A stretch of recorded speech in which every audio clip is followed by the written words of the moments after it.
Abramos a palavra do Senhor em Mateus, no capítulo 10.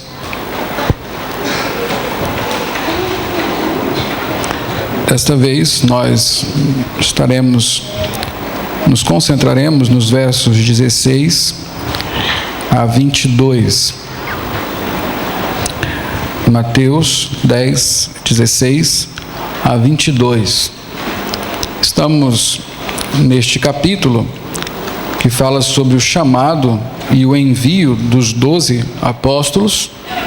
Apóstolo quer justamente dizer enviado, um embaixador, um comissionado a levar a mensagem de alguém. E Jesus aqui não apenas faz o chamado, a escolha e o envio deles, mas os ensina o que eles vão esperar, a respeito do que eles vão esperar nesta missão que eles terão que realizar. Certamente aquilo que aconteceu com os apóstolos acontece com a igreja apostólica também. Primeiro começou com Cristo, depois os apóstolos imediatamente o substituíram, e depois o legado ficou para nós, a igreja apostólica. Então, aquilo que nós aprendemos com Cristo a respeito do que Ele ensinou para os seus 12 apóstolos, serve também para nós, igreja do Senhor. E hoje o Senhor Jesus Cristo fala sobre ódio, o ódio que do qual os apóstolos serão alvo. Todos irão odiar os apóstolos, diz o Senhor Jesus Cristo. E nós precisamos nos advertir disso: hostilidade, ódio, perseguição. Jesus Cristo fala o seguinte para os seus 12 apóstolos, a partir do verso 16 até o verso 22. Eu os estou enviando como ovelhas entre os lobos. Portanto, sejam astutos como as serpentes e sem malícia como as pombas. Tenham cuidado, pois os homens os entregarão aos tribunais e os açoitarão nas sinagogas deles. Por minha causa, vocês serão levados à presença de governadores e reis, como testemunhas a eles e aos gentios. Mas quando os prenderem, não se preocupem quanto ao que dizer ou como dizê-lo. Naquela hora lhes será dado o que dizer, pois não serão vocês que estarão falando, mas o Espírito do Pai de vocês falará por intermédio de vocês.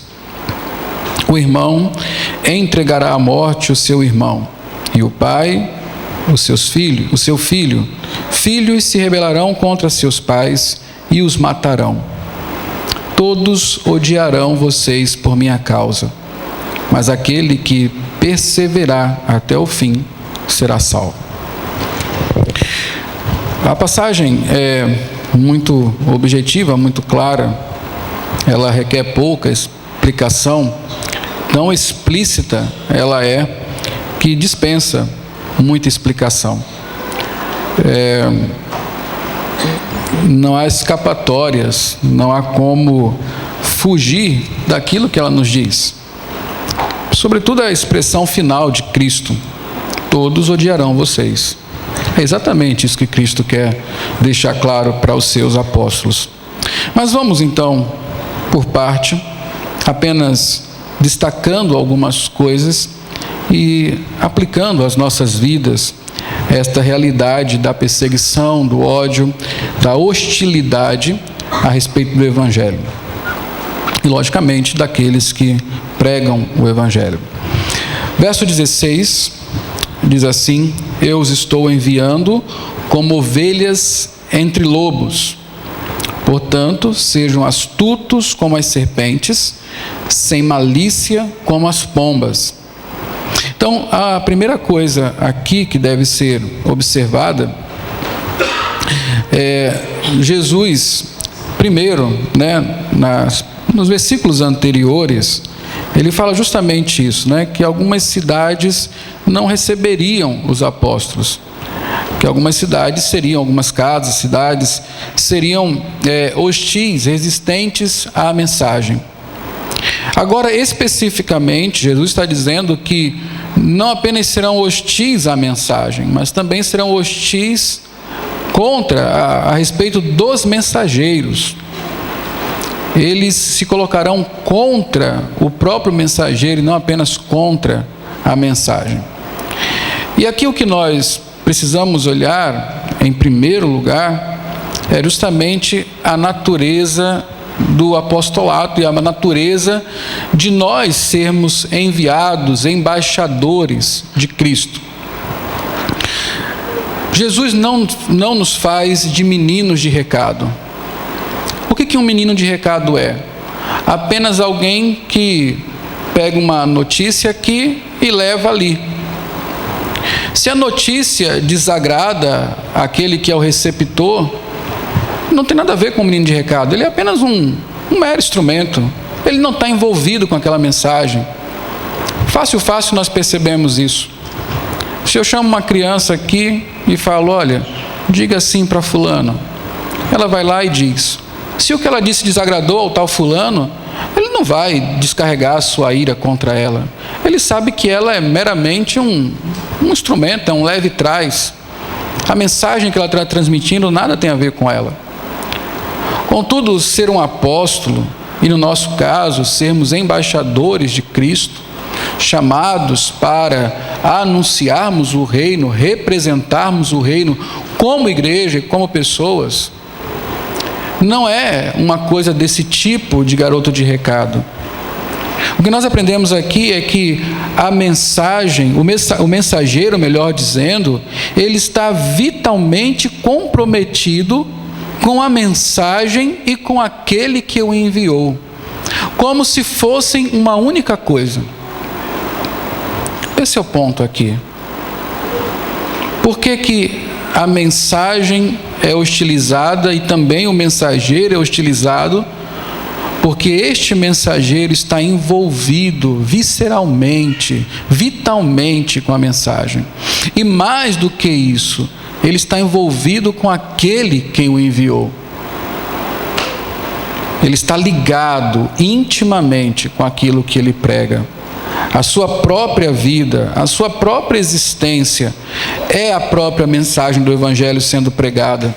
E então, quando ele abre a boca e anuncia o reino e diz as verdades que Cristo confiou à sua igreja, aos seus apóstolos, não apenas querem ser hostis à mensagem, não apenas querem exterminar a mensagem, querem também ir contra o mensageiro. Foi isso justamente que Cristo estava ensinando. Veja uma coisa, abra sua Bíblia em João 17, no versículo 18.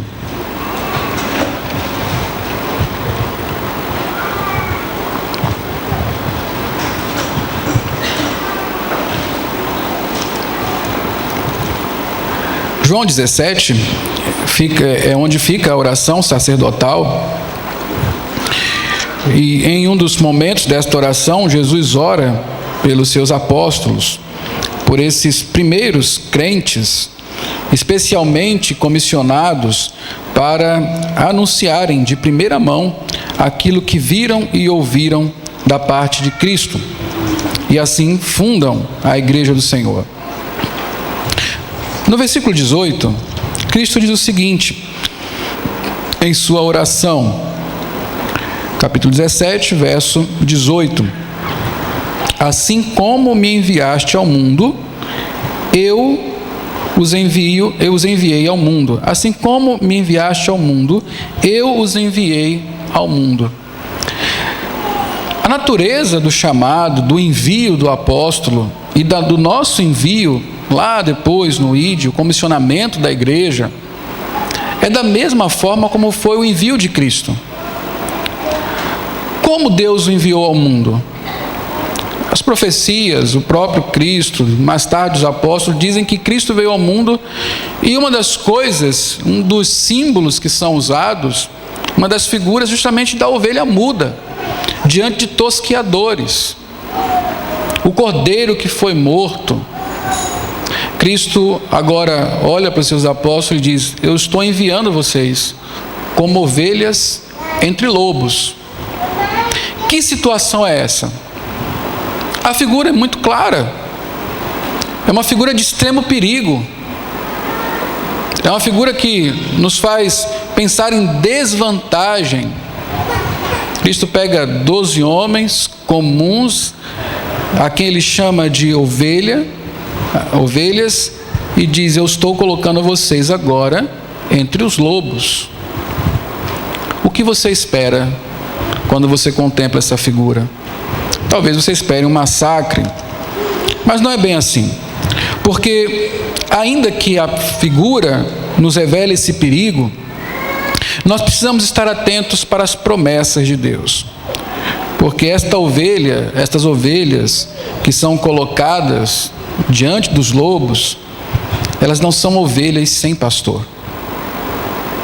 Elas são ovelhas que têm um pastor, que cuidará e guiará essas ovelhas em segurança, ainda que elas estejam entre lobos.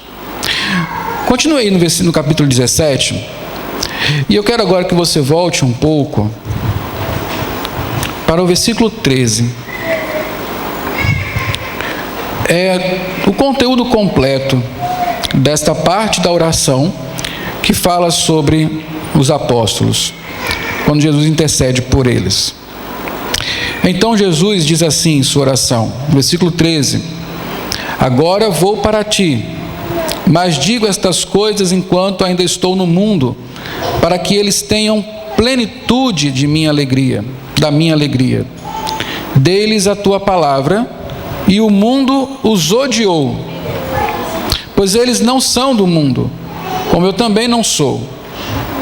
Então veja o que Cristo fala: o mundo já odeia esses homens. Por que razão?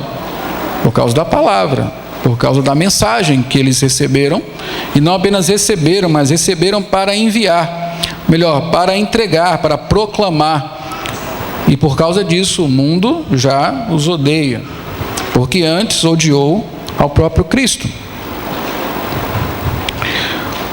Pois eles não são do mundo, como também eu também não sou. Não rogo que os tires do mundo, mas que os proteja do maligno. Eles não são do mundo, como eu também não sou. Santifica-os na verdade. A tua palavra é a verdade. Assim como me enviaste ao mundo, eu os enviei ao mundo. Em favor deles eu me santifico, para que também eles sejam santificados pela verdade. O que é maravilhoso nesta oração é que ela não coloca naquele que está entre ovelhas, que é como uma ovelha entre lobos. Ela não permite que esta pessoa entre em desespero. Por que não?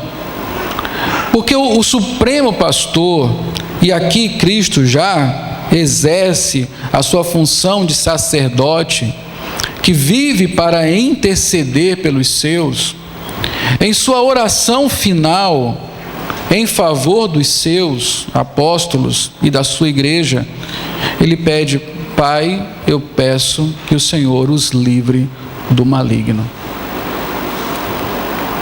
Não do mal, não de serem hostilizados, não de serem odiados. Eles já são odiados, Cristo já fala isso. Eles já são perseguidos por causa da palavra. Contudo, o Senhor Jesus Cristo pede para que Deus guarde-os do maligno, para que Satanás não use disso tudo para roubar-lhes a fé, para destruí-los por dentro, para afastá-los da verdade do Senhor. Somos ovelhas entre lobos. Não tenha dúvida disso. Se você é um crente fiel, um cristão verdadeiro, é essa a sua condição. E você não pode se esquecer disso. Nós estamos aqui e experimentaremos hostilidade, experimentaremos o ódio do mundo. É por isso que eu conversava com um garoto hoje, e ele falava: todo mundo fala o que quiser. E ele estava falando de uma conversa entre crentes, não era uma conversa entre os do mundo. Ele fala: todo mundo fala o que quiser, Quando nós falamos sobre a Bíblia, somos taxados de qualquer coisa, né? Agora nós temos, qualquer posição bíblica tem um títulozinho para ela. É assim, irmãos. Por mais que o mundo camufle dentro de uma pluralidade, dentro de uma cultura de inclusão, dentro de qualquer coisa do relativismo, que diz permitir que qualquer um pense segundo a sua própria verdade, isso não serve para nós. Esta inclusão do mundo inclui tudo menos nós. Essa pluralidade do mundo recebe tudo menos a Bíblia, a verdade de Deus. Nós não estamos incluídos. Nós não somos da mesma espécie. Nós não somos deste mundo. São palavras do próprio Cristo. Nós estamos aqui como ovelhas entre lobos. Mas nós não estamos em desvantagem. Sofremos com todo este mal, mas somos guardados por Cristo. Ele é o nosso pastor. Ovelhas entre lobos, mas não ovelhas sem pastor. Basta nos lembrar, se Deus é por nós, quem será contra nós? Contudo, irmãos, o ponto aqui, nesse primeiro momento, é justamente esse. Nós não podemos esperar que seremos simpáticos. Os apóstolos foram enviados como ovelhas entre lobos. E aqui nesse primeiro versículo é engraçado, pelo menos eu acho interessante, que tem vários animais aqui, né? Tem ovelhas, lobos, serpentes, pombas. Então a segunda coisa que eu observei aqui é que ovelhas entre lobos devem ser como serpentes e pombas. Tem aqui um monte de bicho, né? Ovelhas entre lobos devem ser como serpentes e pombas. Sejam astutos e como as serpentes e sem malícia como as pombas. Os comentaristas acreditam que Jesus aqui usou um ditado popular, um provérbio popular, que usava essas duas figuras para falar de sabedoria e falar de pureza, de simplicidade, de ser sem malícia. Duas coisas que devem estar presentes no caráter do apóstolo e do crente de uma forma geral.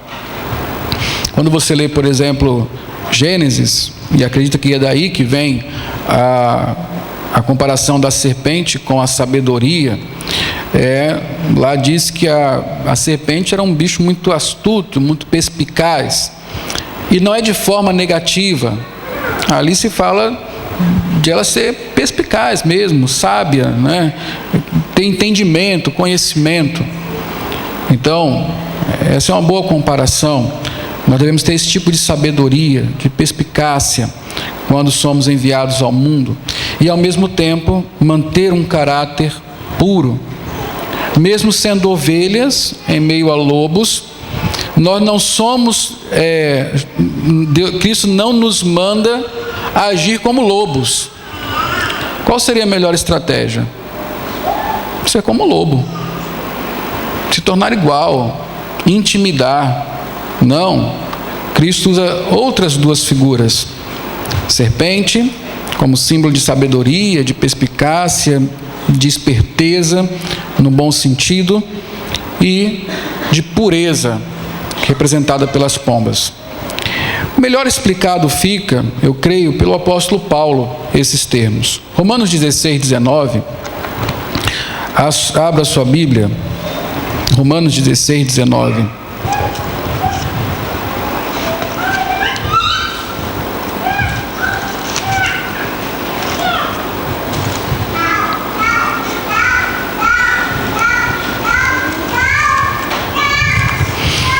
O que lemos aqui é justamente isso. Todos têm ouvido falar da obediência de vocês, por isso estou muito alegre.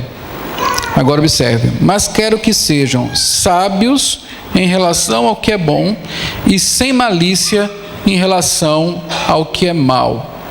Paulo está falando de caráter, né?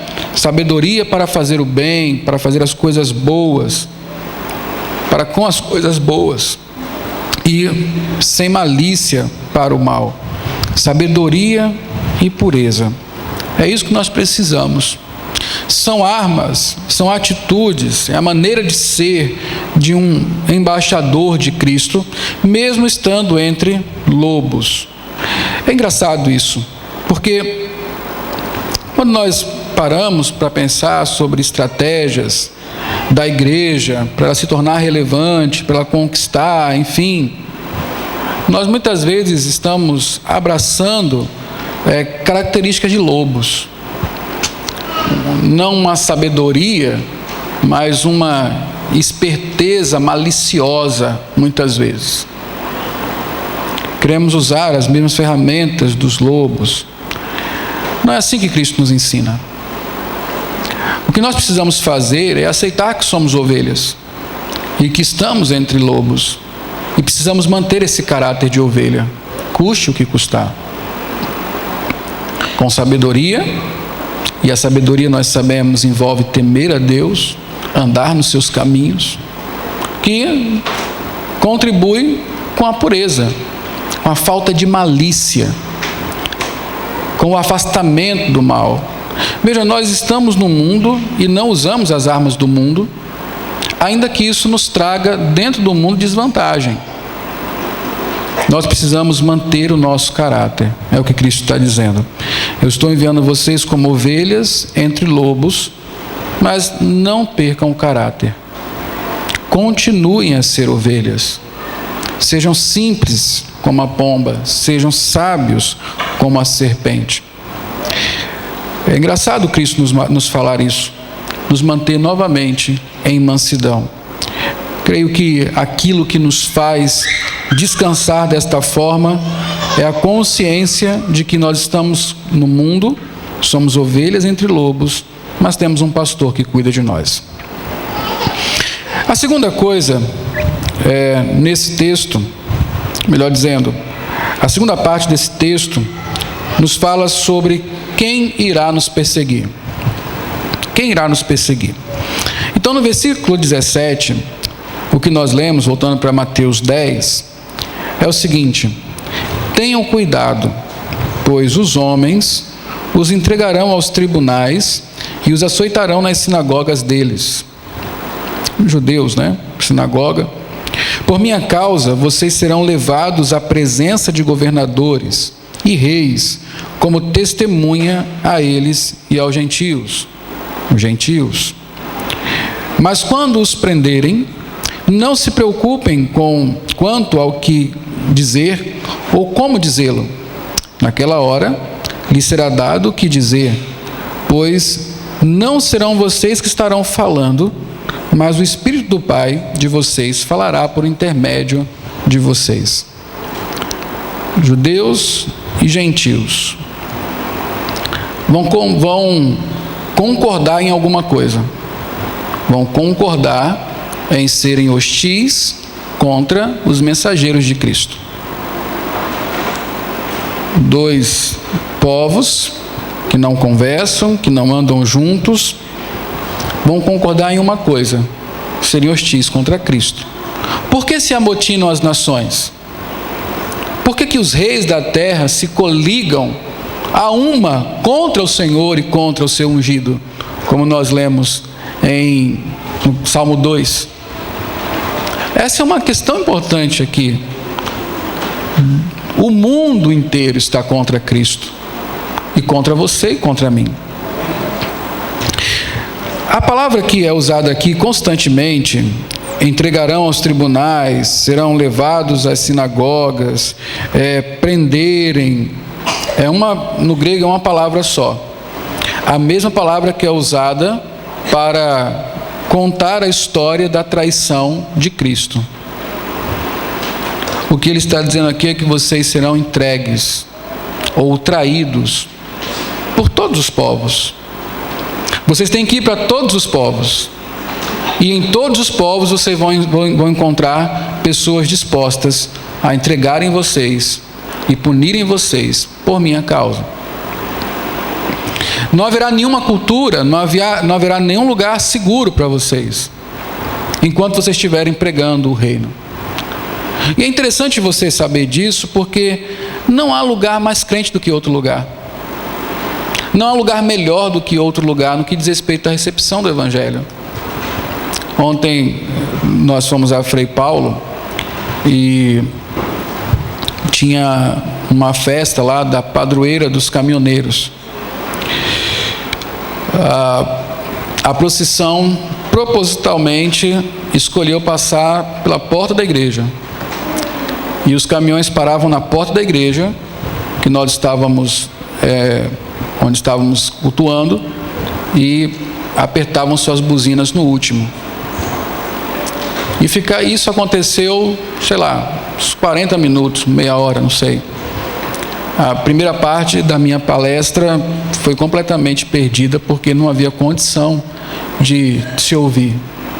Você observava a oposição contra o Evangelho ali. Então depois conversávamos com o pastor da igreja, ele falava, é uma cidade muito difícil, tem muita oposição ao Evangelho aqui, e parece que é lógico mesmo, mas onde não há? É só uma cidade extremamente católica que não consegue receber o Evangelho? Ou uma cidade extremamente secularizada? Ou uma cidade, ou um país que foi em algum dia colonizado por protestantes? Você acha que lá é mais fácil? Você vai para judeus, encontrará hostilidade. Você vai para gentios, encontrará hostilidade. Você vai para os Estados Unidos, encontrará hostilidade. Você vai para o mundo muçulmano, encontrará hostilidade. Você vem para Aracaju, você encontrará hostilidade. Você vai para o Santa Lúcia, você encontrará hostilidade. Aonde você for, Gameleira dos Crentes, talvez a cidade mais crente do Brasil, você encontrará hostilidade ao Evangelho. Não existe um lugar simpático ao mensageiro de Cristo, à mensagem do Evangelho. Quando o Evangelho ele é pregado da forma como ele é entregue nas Escrituras Sagradas, ele só encontrará recepção por aqueles que foram tocados pelo Espírito do Senhor. Naturalmente, o que nós vamos encontrar é a hostilidade. Talvez seja por isso que nós falemos muito pouco sobre o Evangelho. Talvez seja por isso que nós tememos tanto compartilhar o Evangelho com pessoas conhecidas, com pessoas da nossa amizade, do nosso parentesco. Talvez seja por isso que nós acreditamos piamente na desculpa que inventamos para nós mesmos. Eu não quero me meter na vida das pessoas. Eu não quero ficar dando uma de chato, me metendo em assuntos particulares. Talvez se eu trouxer para a igreja e Deus pode fazer ali uma coisa e ele abrir a mente, sem que eu precise falar nada com ele. Sabe o que está por trás disso, meus irmãos? O reconhecimento de que, mesmo entre os nossos melhores amigos, se eles não são cristãos, eles resistirão ao Evangelho. E, de alguma forma, ainda que educada e politicamente correta, eles resistirão a nós. É o que Cristo está dizendo. Quando você se apresenta como um embaixador do reino, quando você faz o papel da igreja de ser apostólica, enviada para falar sobre o reino, você não tenha dúvida, mesmo entre amigos, você encontrará hostilidade. Mesmo entre parentes. Estamos numa conversa boa entre parentes, muitas vezes aconteceu isso comigo.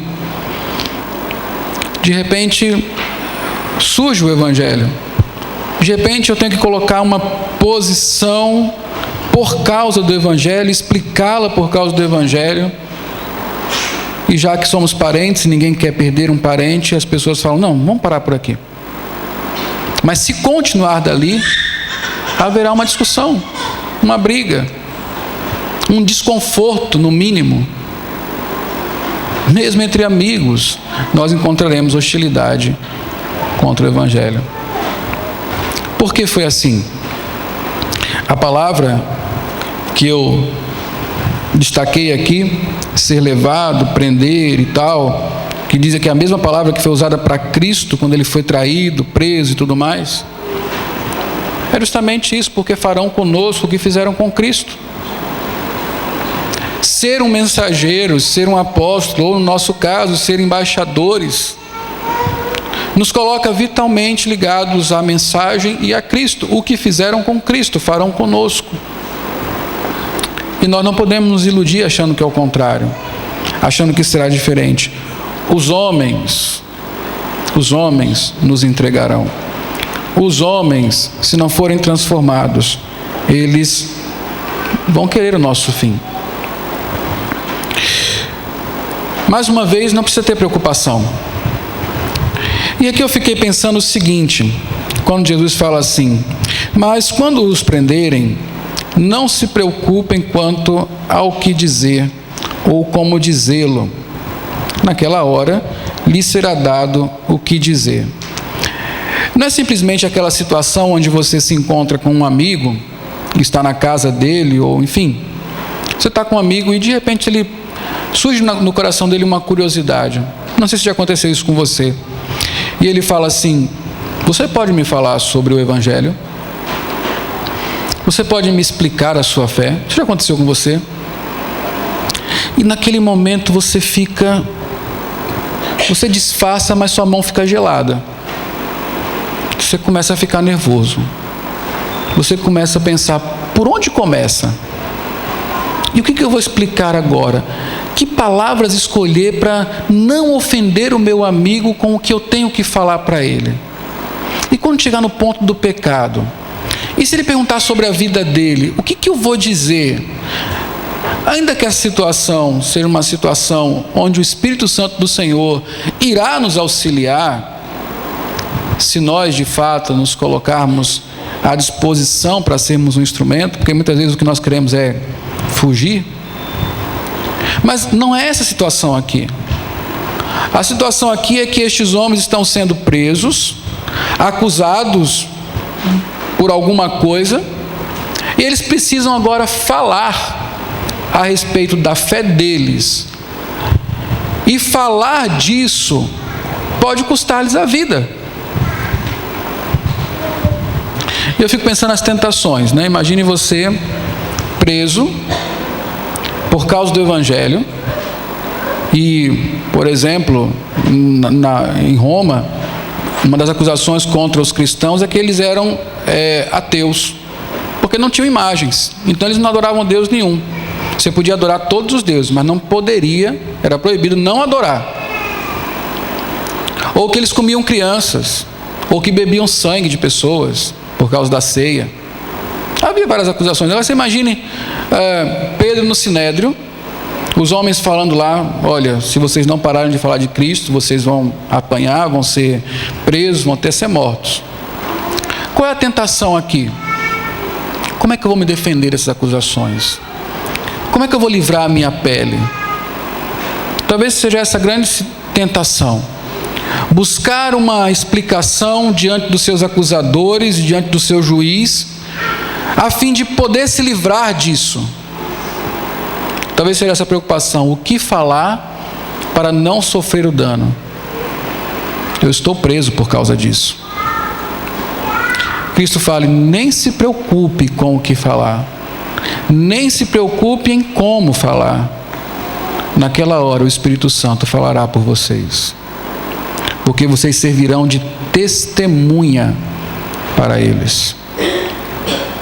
E a palavra testemunha, ela não diz respeito apenas a afirmar um fato, mas significa, inclusive, ter que morrer por esse fato. É a palavra que no português nós temos martírio. morrer por algo.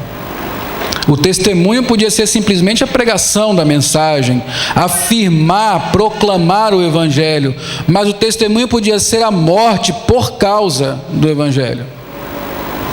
Então não se preocupe no que você vai falar e nem como vai falar. O Espírito Santo irá lhe usar naquele momento para ser uma testemunha.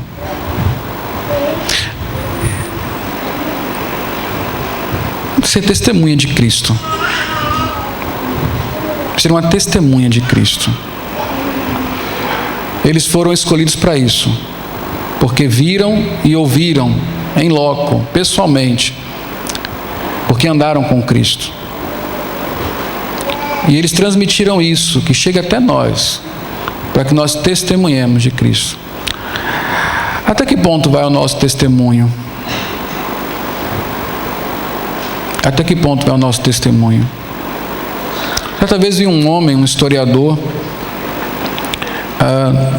num talk show, um programa de entrevistas, testemunhando a respeito da sua fé na ressurreição de Cristo Jesus.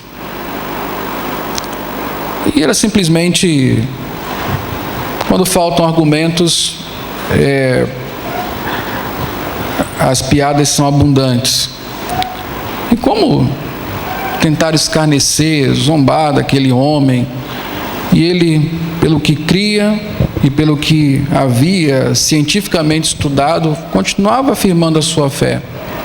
Mas não importando o quanto científico ele pudesse ser, a pecha que ficou sobre ele foi de que ele tinha aberto mão da sua intelectualidade para abraçar uma fé ingênua e pobre.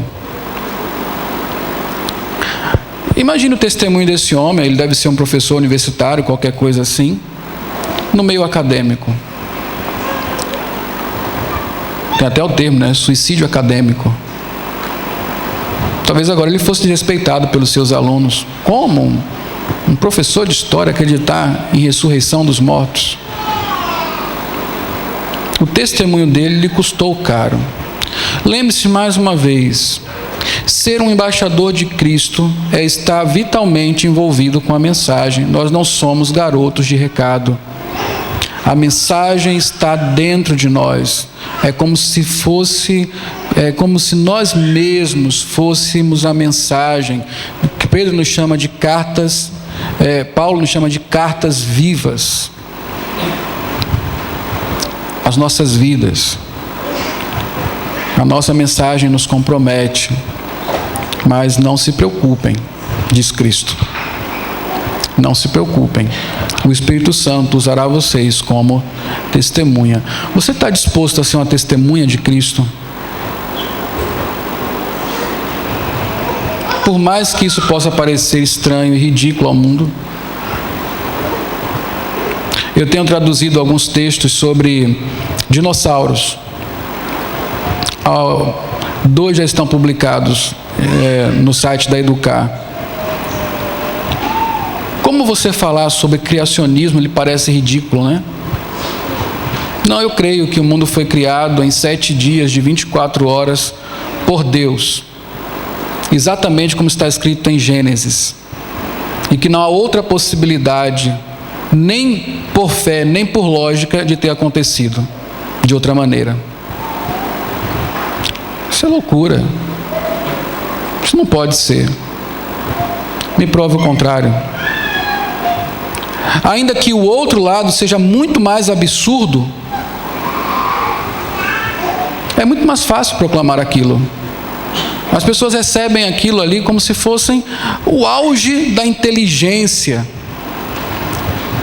E quando eu falo da minha fé em um mundo criado por Deus em 7 dias de 24 horas, eu pareço ser um ingênuo, alguém sem inteligência, incapaz de perceber o que está diante dos meus olhos.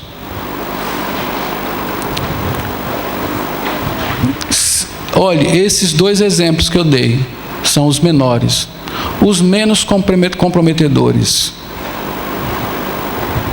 Você está disposto a ser uma testemunha de Cristo? A não mais se preocupar mas simplesmente deixar que o Espírito do Senhor lhe use como uma testemunha, seja da forma como Ele quiser, que Ele faça dos seus lábios e da sua vida um canal para que Deus fale ao mundo. Não se preocupe. É o que Jesus fala. Vão lhe entregar, você vai ser odiado, as pessoas vão ser hostis contra você, mas não se preocupem. O Espírito do Pai, aquele Pai que lá no começo, Mateus fala, está presente, conhece as necessidades, o Espírito dele falará através de vocês. Finalmente, se não bastasse que os homens em geral nos odiassem, agora, versículo 21, fala que os membros da nossa família íntima também nos odiarão. Verso 21, o irmão entregará à morte o seu irmão, e o pai o seu filho.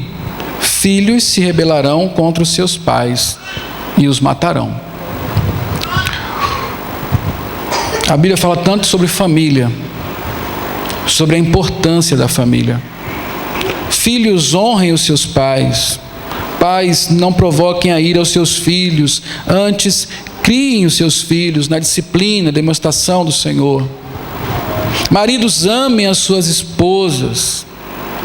Mulheres, sejam submissas aos seus maridos. A Bíblia não quer colocar o Evangelho contra a família. Pelo contrário, o Evangelho é para a família. Contudo, em alguns momentos, os inimigos do homem serão os da sua própria casa. É aquele momento em que nós temos que amar a Deus sobre todas as coisas. Escolher entre Deus e a minha esposa.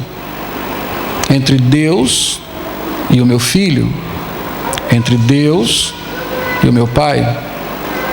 Ou a minha mãe.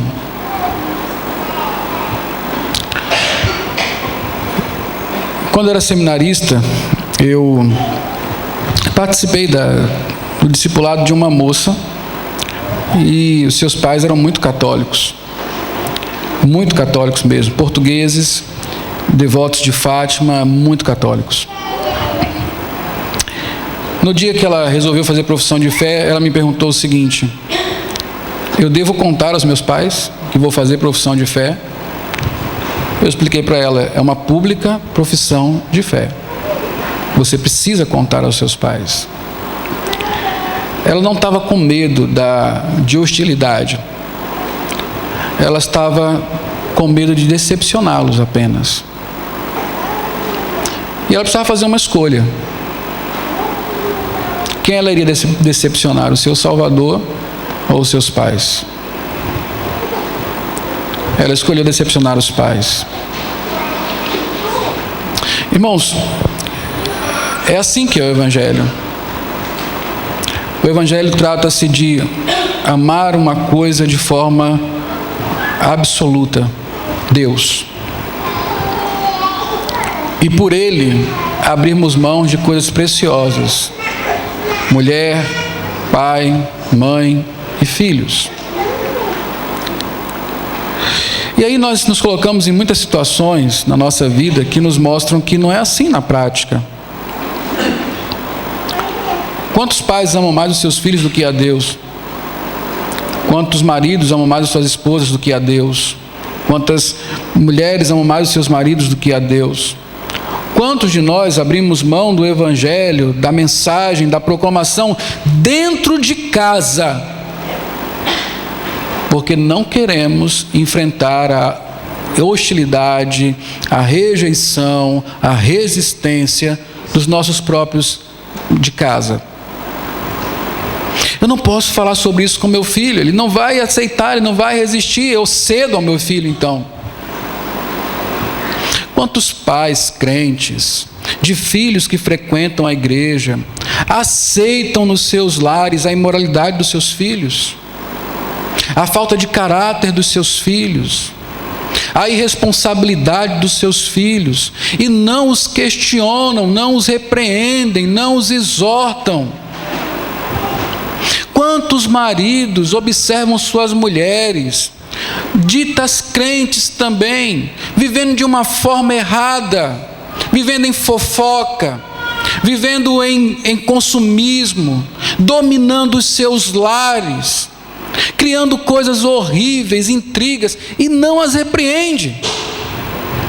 Quantas mulheres veem os seus maridos também não exercendo liderança, envolvidos em imoralidade, irresponsáveis com suas contas, e também não os repreende, não leva o evangelho para eles.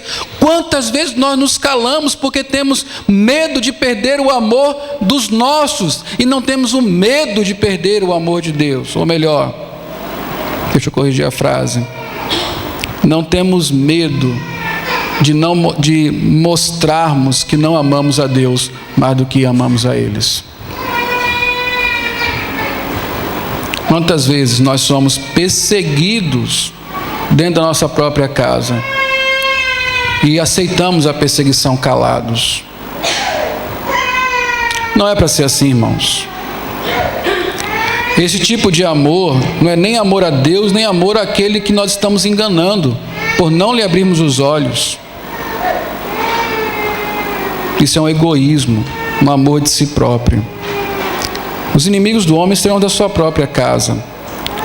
O Evangelho pode causar isso. Finalmente, Cristo diz: todos odiarão vocês por minha causa, mas aquele que perseverar até o fim será salvo. Eu sei que o quadro é tenebroso,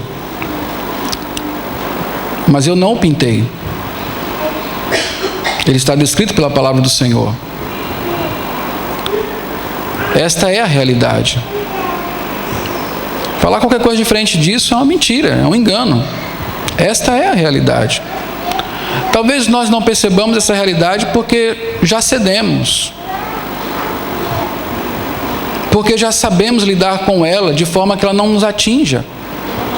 Talvez porque nos escondamos a nossa fé, negociemos valores.